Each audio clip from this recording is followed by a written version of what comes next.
ना ये काम नुह आजिकल जो दरदाम बढ़िलानी। हाँ आ चाकरी बाकरी भी पड़ेलानी कौन केमती करिया पड़ियो मोर टेंशन लागलानी गोटाए जगह बसी विरक्त लगुच एपट सेपट होची केमी कौन कर मनीष किसी भी बुझी भी पारनी मुंड को गोटे बुद्धि भी जुटुनी कौन कर कौन ना। अरे मनोज हाँ हाँ राम भाई हाँ राम भाई कह आ कौन तू कौन मोसकी बसची कौन कौन घटना कौन कौन भल लगुनि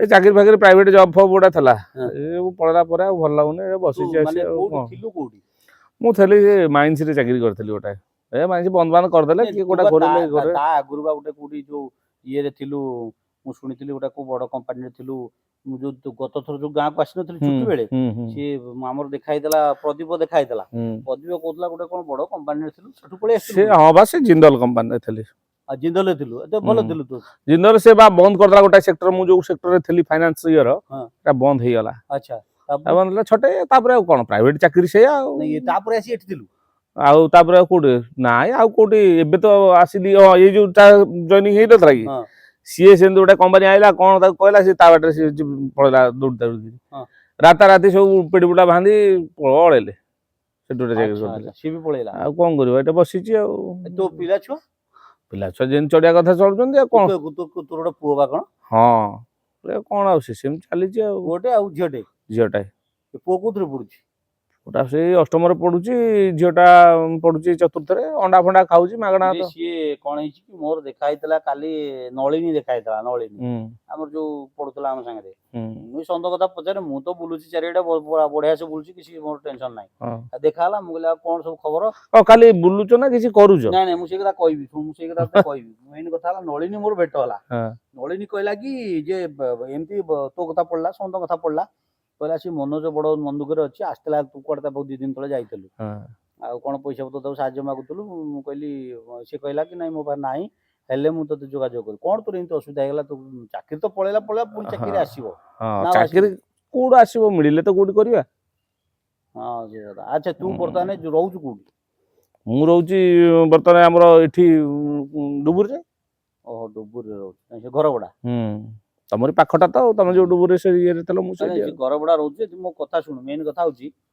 ये सब चाकरी जो प्राइवेट चाकरी गुडा को ये तो माने रोग बारी पड़ियो रोग बारी पड़ो जति टेंशन तुम 12 घंटा तब तुम जति प्रेशर देबे तुम रोग बारी पड़ो ब्लड प्रेशर हाइपरटेंशन डायबिटीज दुनिया रोग बारी पड़ो कारण प्राइवेट चाकरी रो जो प्रेशर जो टेंशन मु जानि छि बाबा सेति पई कि मु से सब चाकरी कोरोना टाइम रे से मोर बहुत सांग माने सब छोटे हे गेला तेणु से समय रे आमे सब निष्पत्ति नेलु कि नाही ये काम नुह आ करिवानी गोटा किछि एमिति गोटे धंदा करिवा जोतरे कि हमकु माने मुख्य कथा होची कोन रोजगार सांगे रे हमर पुनी भविष्य सुरक्षित होवा दरकार आज किछि गोटे हे गेला से जो पात्र मौसा रहउतले हम कॉलोनी रे तू तो बहुत दिन तळे जाइतिलु तांकर जो पुओटी रोजगारिया पुओ हठात एक्सपायर करि गेला हां होउची आज काली होउची सेटा हां आ परिवार सारा केमति कोन पुनी चलिबे किछि रखि कि जाइने कोन इंश्योरेंस लाख 2 लाख मिलिथिला सेतर कि दिन से चली गेले तापर मुस्त्री जाई गोटे कोचिंग सेंटर रे कोन टे करूची एम देकी अछन से जा भी हो मोर कहवा कथा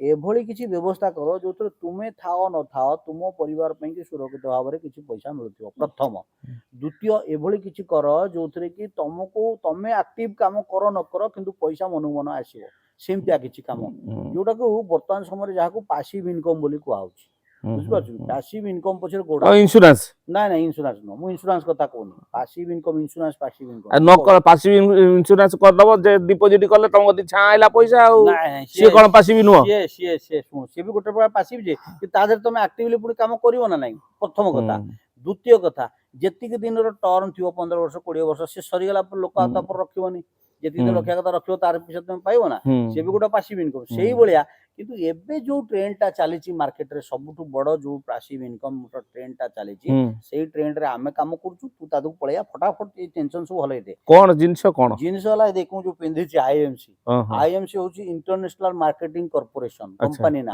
हरिद्वार बेस तू जानि छु कोरोना परे कोविड गोटे बड़ रोग आसला हां मु सुनि केबे आसला कहि एतरा 19 कोविड कोनते 2019 पूरा विश्व रे सब असुविधा हे गेला बहुत सारा लोगन चाकरी पळेला जीवन भी पळेला ସେଇ ସମୟରେ ସରକାର ଆଉ ଆମର ଯୋଉ ଗଭର୍ଣ୍ଣମେଣ୍ଟ ଯୋଉ ଆୟୁଷ ମନ୍ତ୍ରାଳୟ ସ୍ୱାସ୍ଥ୍ୟ ମନ୍ତ୍ରାଳୟ ଏମାନେ ସମସ୍ତେ ଦେଖିଲେ ଆୟୁର୍ବେଦଟା ହିଁ ଭାରତରେ ଲୋକମାନଙ୍କୁ ବଞ୍ଚେଇ ପାରିଲା। ଆଉ ଇଏ ହଉଛି ଗୋଟେ ଆୟୁର୍ବେଦ କମ୍ପାନୀ, ବୁଝିଲୁ। ସେ ୟାର ସ୍ଲୋଗାନ ଲେଖା ହେଇଛି, ଦେଖ ଏଠି କଣ ଲେଖା ହେଇଛି, ତୁଳସୀ ପିଏ ସ୍वस्थ ଜିଏ। ତୁଳସୀ କଣ? ତୁଳସୀ ହଉଛି ଆମର ଯୋଉ 5 ପ୍ରକାର ତୁଳସୀ ଆମର ଅଛି, ଆୟୁର୍ବେଦରେ ତୁଳସୀର କାଢା ପିଇକିରି ସେମାନେ ସବୁ ସୁସ୍ଥ ରହିଥିଲେ। ତେଣୁ ସେଇ କମ୍ପାନୀରେ ଆମେ କାମ କରୁ। ଆକୁ ପିଇଲେ ପୁରା ଅମର ହେଇଯିବ? ଅମର କଣ ହନ୍ତି କି, ଅମର କିଏ ସୁସ୍ଥ ରହିବ? ହଁ ସୁସ୍ଥ ରହିବ। ତମର ଯେତେବେଳେ କୋରୋନା ଟାଇମରେ କୋଭିଡ ଟାଇମରେ ତମକୁ କୁହାହେଲାନି ତୁଳସୀର କାଢା ପିଅ, କାହିଁ କୁହାହେଲା? ଏଇ ଆପଣଙ୍କ ଯୋଉ ବଡ ମେଡିକାଲ ଅଛି କଟକ ଏସିବି, ତାର ଯୋଉ ଆଉ ଗୋଟେ ଅଛି ଗୋପବନ୍ଧୁ ଆୟୁର୍ବେଦିକ, ସିଏ ଆପଣଙ୍କର ଏଇ ଆଇଏମସି ତ ଦଉଛନ୍ତି? ସବୁ ଜାଗାରେ ସବୁ ଦଉଛନ୍ତି। ଯୋଉ ଆମର ଯୋଉ ଲିଙ୍କ ରୋଡ ଅଛି ବଡ ମେଡିସିନ ଷ୍ଟୋର ଗୋଟେ ସନ୍ ମେଡିକାଲ ଷ୍ଟୋର, ସେଠି ଦେଖିବ ଆମର ତ ଅଛି। ପାଗାରେ ଗୋଟେ ଅଛି ମେଡିସିନ ଷ୍ଟୋର ଆମର ତାରିଣୀ ମେଡିସିନ ଷ୍ଟୋର, ସେଠି ବି ଆମର ବିକ୍ରି। ଡକ୍ଟର ପରା ନିଜେ ଲେଖୁଛନ୍ତି ତୁଳସୀ ପିଅ। ଆମର ଖାଲି ତୁଳସୀ ନାହିଁ ରେ, 350 ପଡ। ମୁଁ ସେ କଥା ତତେ କହୁନି, ତୁ ତାକୁ ପଛରେ ଜାଣିବୁ ପଡ। ପ୍ରଥମେ ତୁ ଆମ ସାଙ୍ଗେ ମିଶିକି କାମ କରିବା। କାମ କଲେ କଣ ତାର ପଇସା ମିଳିବ? ଆଉ ପଇସା ମାନେ ବହୁତ ପଇସା ଅଛି। ମାସକୁ କେତେ? ଶୁଣ, ମାସକୁ ନା ଦିନକୁ? ତୁ କେତେ ନବୁ କହୁନୁ, ସେଠି ବହୁତ ଅଛି। ତୁ କେତେ ନବୁ? ମୋର ନିହାତି କମରେ ସେଇ 30-40 ଆଜି ମାର୍କେଟ ଟଙ୍କା ବି ଦେଇପାରିବୁ, 5 କୋଟି ବି ନେଇପାରିବୁ। ତୋ ଉପରେ ନିର୍ଭର କରି ତୁ କେତେ ନବୁ। ସିଏ ସବୁ ସହଯୋଗ କରିବ କମ୍ପାନୀ। କଥା ଶୁଣୁ, ମୁଁ କଣ କହୁଛୁ, ଖାଲି ତ ସବୁବେଳେ ତୋର ସେ ଛୁଆ ବେଳ ଗୁଣ ଗଲାନି ଆଉ। ସ୍କୁଲରେ ଗୋଟେ ସାର୍ କଣ ଇଏ ଖାଲି ଗଜର ଗଜର ହବ, ମୁଁ ନ ବୁଝିକିରି ବୁଝିଲୁଣି କଣ, ତୁ ଖାଲି ଗଜର ଗଜର ତୋର ଆଗ। କଥାଟା ଶୁଣିବୁ ନା ଆଗ, ପ୍ରଥମେ। ହଁ କୁହ। ମୁଁ ତତେ କଣ କହୁଛି, ପ୍ରଥମ କଥା ହଉଛି ଏଠି କାମ କରିବା ପାଇଁ ହେଲେ ପ୍ରଥମେ ତତେ ମାନେ ଗୋଟେ ୟୁଜର ବନିବାକୁ ପଡିବ। ୟୁଜର ସେଟା କହିବି ତତେ, କିନ୍ତୁ ଏଠି କଣ କଣ ମିଳିବ ଶୁଣୁ। ପ୍ରଥମେ ହେଲା, ତୁ ଯୋଉ ପଚାରିଲୁ ମତେ କେତେ ମିଳିବ, କେତେର କିଛି ଲିମିଟ ନାହିଁ ଏଠି। ଏଠି ଅସୀମିତ, ଯେତେ ଚାହିଁବୁ ସେତେ ପାଇବୁ। ହେଲା, ମୁହଁ ଶୁଖେଇକି ବସିବାକୁ କେବେ ପଡିବନି ଯେ ମୋର ପଳେଇଲା ଚାକିରି। ଇଏ ଚାକିରି ନୁହଁ, ଇଏ ଚାକିରି। କାମ କଲେ ପାଇବି, ନ କଲେ ବି ପାଇବି। ନ କଲେ ବି ପାଇବୁ, କିନ୍ତୁ ପ୍ରଥମେ ତ କାମ କରିବାକୁ ପଡିବ ନା। ନ କଲେ ତତେ କଣ ତୋ ଜଇଁ ପଇସା ତତେ ତୁ ତା ଜଇଁ ତତେ ପଇସା ଦେବେ? ନାଇଁ, ପ୍ରଥମେ କାମ କରିବାକୁ ପଡିବ। ଏବେ ୟାର ସିଷ୍ଟମ ଟା ଏଇଭଳିଆ, ଦେଖ ଏଇଭଳିଆ। ପ୍ରଥମେ କାମ ବେଶୀ, ପିରାମିଡ ଭଳିଆ। ପିରାମିଡ ମାନେ ମୁଁ ତ ପେପର ଆଣିନି, ଗାଡିରେ ଅଛି। ମୁଁ ସନ୍ଧ୍ୟାବେଳେ ଘରକୁ ଆସିବି, ଡିଟେଲ ବୁଝିବି। ଖାଲି ଏତିକି ମନେ ରଖ, ପ୍ରଥମେ କାମ ବେଶୀ ପଇସା କମ, ତାପରେ କାମ କମିଯିବ। କାମ ବେଶୀ ପଇସା କମ ପ୍ରଥମେ ଏ ଠିଆ ଠିଆ ବୁଝା ଯାଇନି। ଖାଲି ମୁଁ ଟିକେ ତତେ ହିଣ୍ଟ ଦେଇ ଦଉଛି, ତୁ ମୋ ସାଙ୍ଗଟା ବୋଲି। ନହେଲେ ମୁଁ କାହାକୁ ଏମିତି ବୁଝାଇନି ଏତେ ସମୟ ଠିଆ ହେଇକି। 5 ମିନିଟ୍ କଥା, ଆପଣ ଟାଇମ ନିଆହବ, ତୁ ବି ସେୟା କରିବୁ।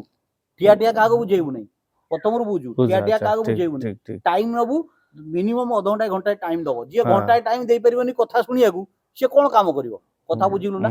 ତୁ ଯୋଉ ତୁର୍ତୁର ହଉଛୁ, ଚୁମ୍ ଚୁମ୍ ଚୁମ୍ ଚୁମ୍ ହଉଛୁ, ସେଇଥିପାଇଁ ଏଠୁ ସେଠି ସେଠୁ ଏଠି ଏ ଧନ୍ଦା କରନା। ମୁଁ ତତେ ପୁରା ବୁଝେଇବି, ଖାଲି ପ୍ରଥମ କଥା ମନେ ରଖ। ଏଠି ତତେ ସବୁ ମିଳିବ। କଣ ମିଳିବ?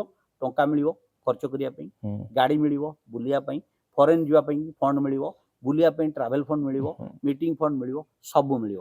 କେବଳ ଗୋଟିଏ ଜିନିଷ ତତେ କରିବାର ଅଛି, ନିଜେ ଖାଇବୁ, ଅନ୍ୟକୁ ଖୁଆଇବୁ। ଆଚ୍ଛା, ହେଲା। ତୁ ଯୋଉ ଜିନିଷଟା ଖାଇଲୁ ତତେ ଭଲ ଲାଗିଲା, ତୁ ଅନ୍ୟମାନଙ୍କୁ 5 ଜଣଙ୍କୁ କହିବୁ, ଭାଇ ମୁଁ ଏଇଟା ଖାଇଛି ମତେ ଭଲ ଲାଗୁଛି, ତମେ ଖାଅ। ଭାଇ ଏଇଟା ମୁଁ ଖାଇଲି ମତେ ଭଲ ଲାଗିଲା, ତମେ ଖାଅ। ଆଚ୍ଛା, ଆୟୁର୍ବେଦର ସାଇଡ ଇଫେକ୍ଟ ଅଛି?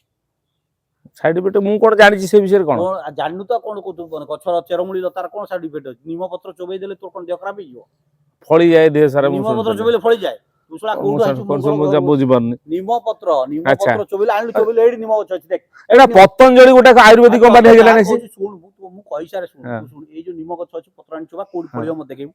କିଛି ଫଳିବନି। ଆଚ୍ଛା, ଯେକୌଣସି ଚେରମୂଳି ଜିନିଷ, ଆୟୁର୍ବେଦିକ ଜିନିଷର କୌଣସି ସାଇଡ ଇଫେକ୍ଟ ନାହିଁ, କିନ୍ତୁ ଏଲୋପାଥିର ସାଇଡ ଇଫେକ୍ଟ ଅଛି। ଆଚ୍ଛା, ଏଟା ସମସ୍ତେ ଜାଣିଛନ୍ତି। ତମର ଗୋଟାଏ ରୋଗ ଭଲ କଲେ ସେ ଆଉ ଗୋଟେ ରୋଗ କ୍ରିଏଟ। ସେଇ କଥା ଲୋକଙ୍କୁ ବୁଝେଇବା ହେଲା ଆମ କାମ। ମୁଁ ସେଇଆକୁ ବୁଝଉଛି, ସେଇଆକୁ ବୁଝେଇକି ମୁଁ ଯାଇଥିଲି ଥାଇଲାଣ୍ଡ, ବ୍ୟାଙ୍କକ୍, ପଟାୟା, ଏବେ ମାଲେସିଆ ଯିବି। ସେଇଆକୁ ବୁଝେଇ କମ୍ପାନୀ ମତେ କାର୍ ଫଣ୍ଡ ଦେଇଛି। ସେଇଆକୁ ବୁଝେଇ କମ୍ପାନୀ ମତେ ମିଟିଂ ଫଣ୍ଡ ଦଉଛି। ସେଇଆକୁ ବୁଝେଇ କମ୍ପାନୀ ମତେ ଟ୍ରାଭେଲ ଫଣ୍ଡ। ଏତିକି କାମ। ଆଉ ସେଠି 12 ଘଣ୍ଟିଆ ଖଟିଆ ଦରକାର ନାହିଁ, କି 8 ଘଣ୍ଟିଆ ଖଟିଆ ଦରକାର ନାହିଁ। ତୁ ସେଠି ଖଟୁ ନଉ, ତୁ ସେଠି ମୁଣ୍ଡ ଖଟଉନୁ, ଖଟ ମୁଣ୍ଡଉଛୁ। ଏଠି ଆମେ ମୁଣ୍ଡ ଖଟେଇକି କାମ କରୁଛୁ। ଆଉ ଏ କାମ କରିବାର ମତେ ଖୁସି କାହିଁ ଲାଗୁଛି ଜାଣିଛୁ?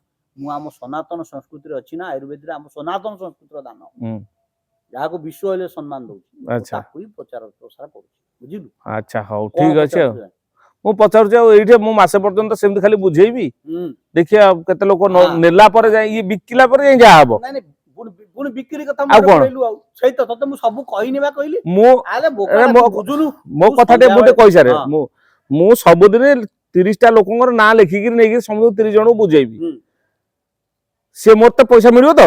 ସବୁଥିରେ ପଇସା ମିଳିବ କଥା ଶୁଣୁ ଏବେ ଆଗ ତୋରା ପଇସାକୁ ପଳାନା ଆରେ ଭାଇ ମୋର ପଇସା ଦରକାର ମୋ ଘର ଚଳିବା ପାଇଁ ମୁଁ ସେଠି ଆୟୁର୍ବେଦିକ ଦେଇକିରି ଡାକ୍ତର ହବାକୁ ଚାହୁଁନି ଭାଇ। ମୁଁ ତତେ କଣ କହୁଛି କୁହ। ମୁଁ ତତେ କହୁଛି ତୁ ଡାକ୍ତର ହବୁ ହଁ। ନାହିଁ ଇଏ କାମ ବୁଝ ନା ତତେ ଗୋଟେ ମର୍ସିଡିଜ ଦେଇଦେବି ତୁ ଚଲେଇକି ପଳେଇବୁ କେମିତି ମୁଁ ଯାହା ପଚାରୁଛି କହୁନୁ ତତେ ଚଲେଇ ପାରିବିନି ବା କେମିତି କାହିଁ ଚଲେଇ ମୁଁ ପାରିବୁ ବା ସେଇ କଥା କହୁଛି ଲୋକଙ୍କୁ ବୁଝେଇବା କାମ କହୁଛ। ମୁଁ ତତେ ଯାହା କହୁଛି ମୋ କଥାର ଉତ୍ତର ଦେ ତୁ ସାଙ୍ଗ ଭଳିଆ ମତେ ଭାବିକି କଥା ଆରେ ମୁଁ ସେ କଥା କହୁନି ଶୁଣ ହଁ ମୁଁ ତତେ ଯାହା କହୁଛି ଶୁଣ ତତେ ଗୋଟେ ହେଲିକପ୍ଟର ଦେଲେ ଚଲେଇ ପାରିବୁ କି କେମିତି ଚଲେଇବି କାହିଁ ଚଲେଇ ପାରିବୁ ଜାଣିଥିଲେ ଚଲେଇବି ବାସ୍ ଏଇଟା ଜାଣିବା ପାଇଁ ତତେ ହେଲେ ତୋର ଏଟା ଟ୍ରେନିଂ ପିରିୟଡ ହଁ ଆରମ୍ଭ ହେଲା ତୁ ଯୋଉ କମ୍ପାନୀ ରହିଲୁ ରହୁ ରହୁ ତତେ କଣ ଦେଇଦେଲା ଯା କାମ କର ପ୍ରଥମେ ଟ୍ରେନିଂ ଦେଲା କି ନାଇଁ ହୁଁ ସେ ଟ୍ରେନିଂ ପିରିୟଡ ଟା ଯୋଉ ଟାଇମ ଟା ସେଇଟା ନବା ପାଇଁ ହେଲେ ସନ୍ଧ୍ୟା ବେଳେ ମୁଁ ଘରକୁ ଆସିବି ତୁ ବସିବୁ ତୋ ସ୍ତ୍ରୀ ବସିବ ହଁ ହେଲା ହଁ 2 ଜଣ ଯାକ ବସିବ ମୁଁ 2 ଜଣକୁ ବୁଝେଇ ତମେ 2 ଜଣ ଯାକ ଆଧାର କାମ କରିବ ଆଚ୍ଛା କଣ କାମ ସେଟା ହଁ ସେତିକି ବେଳେ କହିବି ଏଟା କାମକୁ ମୁଁ କହୁନି ହେଲେ ମୁଁ ହେଲେ ଖାଲି ହଁ ତତେ ଇଣ୍ଟ୍ରୋଡକ୍ସନ ଦେଲି ହଉ ଉପକ୍ରମ 17 ବର୍ଷର କମ୍ପାନୀ 2007 17 ବର୍ଷର କମ୍ପାନୀ ହେଲା ଆଚ୍ଛା WHO ସାର୍ଟିଫାଏଡ ଆದ್ರೆ 17 ବର୍ଷ ହେଲା ତମେ ରହିଲଣି ମୁଁ ରହିଲି କରୋନା ପରେ ପୁରା ତତେ କହିଲି ହଁ, ଟି 20 ରୁ ମୁଁ କରୋନା ରହିଲି କିନ୍ତୁ 17 ବର୍ଷ ହେଲାଣି ରହିଛି ହେଲା ଲୋକ କମ୍ପାନୀ ଆମକୁ କାମ କରୁଛନ୍ତି ଆମକୁ ସେଇ କମ୍ପାନୀରେ ଟିକେ ରଖି ହଁ ଯାହା ଯେମିତି ହୋଇ ଯେ ପଇସା 2 ପଇସା ମିଳିଲେ ଆମେ ତୁ ଚଳିଲୁ ପଇସା କଣ ବେ ତୁ ପଇସା ଆଉ କହିଲା ଯଦି ତୁ କେତେ- ପଇସା ନ ମିଳିବ ଆରେ ତୁ ଖାନା ପିନା ଦରମା ବିନା ସେ କମ୍ପାନୀରେ ଆମେ ରହିବୁ ନାହିଁ ମୁଁ ସେ କଥା କହୁନି ଖାନା ପିନା ଦରମା ବିନା ଏଠି ନୁହଁ ମୁଁ ତତେ ଯାହା କହୁଛି ଶୁଣୁ ଏଠି ତୋର ପ୍ରଥମ ଜିନିଷ ହେଲା ମନରେ ସ୍ଥିର କର ତୁ କେତେ ଟଙ୍କା ନବୁ ସେଇ ଅନୁସାରେ ମୁଁ ତତେ ବତେଇବି ନବୁ ମୁଁ କହିଲି 30 ରୁ 40 ହଜାର ଦରକାର 40,000 ପାଇଁ କି ଯାହା କରିବା କଥା ମୁଁ ସନ୍ଧ୍ୟାବେଳେ ତତେ କହିବି ତୁ ଖାଲି ସନ୍ଧ୍ୟାବେଳେ ଘରେ ତୋ ସ୍ତ୍ରୀକି ଏଇ ଏବେ ଟିକେ କହୁନା ଫାଙ୍କା ଅଛି ଏମିତି କୁହାଯାଇନି ନାଇଁ ଆଉ? ମୋର ତୁ ଫାଙ୍କା ଅଛୁ ନା ଆଉ ମୁଁ କଣ ଫାଙ୍କା ଅଛି ମୋର ଦୁନିଆ କାମ ଅଛି ମୁଁ ବୁଲିବାକୁ ଯିବି ମୋର ଆଉ ଦେଖିଆ ମୁଁ ବସିବି, ସମୟ ହେଲା? ବାହାର କରି କେତେବେଳେ ଯିବି ଏଇ ତ ଅସୁବିଧା ଆଉ ତୋର ଦରକାର ନାହିଁ ତାହେଲେ ପଇସା ମୁଁ ଜାଣିଦେଲି ତୋର ପଇସା ଦରକାର ଆଉ ସମୟ ବାହାର ତାର ପଇସା ଦରକାର ତ ସମୟ ଆଗ କାଢିବ ତୋର କେତେବେଳେ ପଇସା ଆଉ ଆଡେ କହୁଛୁ ମୋର ପଇସା ଏବେ ବୁଝଉ ନା time ନାହିଁ। ସନ୍ଧ୍ୟା ବେଳକୁ ଯିବି ବୁଝିବି ଯିବୁ କୁଆଡେ ତୁ ଆଉ? ବା ଘରେ ଥଉ ମୁଁ ଆସିବି ଯାହା ହଁ ନିୟମ ମୁଁ ନା ଆଉ ମୋର ଟିମ୍ ନିୟମ ଅଲଗା ତୁ କଣ ବାଟରେ ଦେଖିଲି କମାନ ଶାଳ ପୋଛି ଦିଅ ମୋର ମତେ କଣ ଫାଙ୍କା ପାଇଛୁ ନା କଣ ମୋର ପୁଣି ମୁଁ କମ୍ପାନୀର ଗୋଟେ ଚେୟାରମ୍ୟାନ ଷ୍ଟାର ମୋର ସମ୍ମାନ ଅଛି ନା ନାଇଁ ତୁ ରାସ୍ତା ଦେଖି ତୁ ସାଙ୍ଗଟା ବୋଲି ତତେ କହିଦେଲି ତାମାନେ ମୁଁ ସାଙ୍ଗେ ସାଙ୍ଗେ ତତେ ଏଇଠି ବସିବ ହଉ ମୋ କମ୍ପାନୀର ଗୋଟେ ସମ୍ମାନ ଅଛି ନା ନାଇଁ ହଉ ବେ 17 ବର୍ଷର କମ୍ପାନୀ 1 ନମ୍ବର କମ୍ପାନୀ ନା ବିଶ୍ୱର ସିଏ ହଉ ମୁଁ ତା 17 ବର୍ଷ ହଉ ରାସ୍ତା କଡରେ ଏଇଠି କହିଦେବି କି 50 ବର୍ଷର ହଉ ଶୁଣ ତୁ ଘରେ ସମ୍ମାନର ସହିତ ଟେବୁଲ ଚେୟାର ପକେଇ ହଁ ସ୍ୱାମୀ ସ୍ତ୍ରୀ ବସିବ ହଁ ମତେ ଘଣ୍ଟାଏ ଟାଇମ ଦବ ଆଚ୍ଛା ମୁଁ ଯିବି ନାଲି ଚା ଲେମନ ଟି ଟିକେ କରିବ ହଁ ମୁଁ ପିଇବି ହଁ ସେଠି ବସିକି ତମକୁ ଆଲୋଚନା କରି ପୁରା ସମ୍ପୂର୍ଣ୍ଣ ରୂପରେ ଇତିହାସ ବର୍ଣ୍ଣନା କରିବି ତାର କମ୍ପାନୀର କୋଉଠୁ କଣ ନାଇଁ କେମିତି। ନାଇଁ ଆଉ ଶୁଣ ତାପରେ ହଁ ତତେ ତୁ କହିଲି ନା 30-40 ହଜାର ମୁଁ 30-40 ହଜାର ପ୍ଲାନ୍ ତତେ ଦେବି ସେଇ ପ୍ଲାନରେ କାମ କରିବୁ ମାସକୁ ଲକ୍ଷେ କମେଇବୁ 30-40 କଣ ବେ ନାଇଁ ଠିକ କଥା କହିଲୁ ସାଙ୍ଗ ଯେ ଏଇ ଯୋଉ ଘର କଥା କହିଲା ପରେ ମୁଁ ବୁଝିଲି କଣ ନା ସବୁ କମ୍ପାନୀ ବାଲା ଆଉଛନ୍ତି ଚାଲନ୍ତୁ ଟିକେ ଘରେ ବସିବା କହିବା ଏମିତି କେତେ କମ୍ପାନୀ ମତେ କହ ଏ ଆଇଏମସି ଆସିଥିଲା ତୋ ପାଖକୁ ନା ଆଇଏମସି ସେଇ କମ୍ପାନୀ ଆଇଏସଓ ସାର୍ଟିଫିକେଟ କମ୍ପାନୀ ନା ବାହାର କୋଉଠୁ ଗାର ନାଇଁ ସେ କଥା ହେଲା ଇଏ କାହା ପାଖକୁ ଯାଏ ନାହିଁ ଯାହା ପାଖକୁ ଯାଇଛି ଜାଣିବୁ ତାର ଭାଗ୍ୟ ଭଲ ତୋ ଆଚ୍ଛା ଭାଗ୍ୟ ଭଲ ପଡିଛି ବୋଲି ମୋର ତୋ ଭେଟ ହେଲା ଯାହା ହଉ ହଉ ଦେଖିଆ ଆଉ ହଁ ସନ୍ଧ୍ୟାବେଳେ ସମୟ ରଖ ହଁ ହେଲା ହଉ ତୁ ରେଡି ଥୋ ମୁଁ ଚାଲିଲି ହଉ ହଉ ହଉ ଭାଇନା